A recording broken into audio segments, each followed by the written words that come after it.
ਪੰਜਾਬ ਦੇ ਵਿਦਿਆਰਥੀਆਂ ਦੇ ਲਈ ਇੱਕ ਵੱਡੀ ਖਬਰ।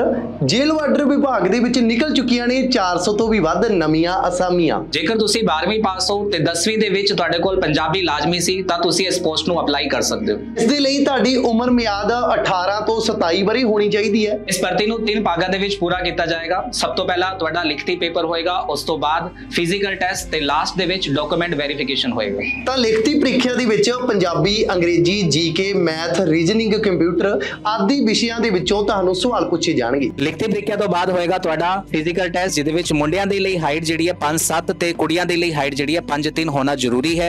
ਤੇ ਇਸ ਦੇ ਨਾਲ 100 ਮੀਟਰ ਰੇਸ, ਸ਼ਾਟ ਪੁੱਟ ਤੇ ਰੋਪ ਕਲਾਈਮਿੰਗ ਦਾ ਟੈਸਟ ਵੀ ਹੋਏਗਾ। ਜੇਕਰ ਤੁਸੀਂ ਜੇਲ੍ਹ ਵਾਰਡਰ ਜਾਂ ਪੰਜਾਬ ਸ਼ਹਿਰ ਦੇ ਹੋਰ ਕਿਸੇ ਵੀ ਪੇਪਰ ਦੀ ਤਿਆਰੀ ਕਰਨਾ ਚਾਹੁੰਦੇ ਹੋ ਤਾਂ ਪੰਜਾਬੀ ਨੂੰ ਸਿੱਖਣ ਦੇ ਲਈ, ਪੰਜਾਬੀ ਵਿਸ਼ੇ ਨੂੰ ਬਿਹਤਰ ਬਣਾਉਣ ਦੇ ਲਈ ਤੁਸੀਂ ਮੇਰੇ ਨਾਲ ਜੁੜ ਸਕਦੇ ਹੋ ਹਰ ਰੋਜ਼ ਸ਼ਾਮੀ 6 ਵਜੇ। ਤੇ ਜੇ ਤੁਸੀਂ ਪੰਜਾਬ ਦੇ ਕਿਸੇ ਵੀ ਪੇਪਰ ਲਈ ਇੰਗਲਿਸ਼ ਪੜ੍ਹਨਾ ਚਾਹੁੰਦੇ ਹੋ ਤਾਂ ਮੇਰੇ ਨਾਲ ਜੁੜੋ ਰਾਤ ਨੂੰ 8 ਵਜੇ ਅਰੋੜਾ ਕਲਾਸਿਸ ਦੇ ਆਫੀਸ਼ੀਅਲ YouTube ਚੈਨਲ ਤੇ।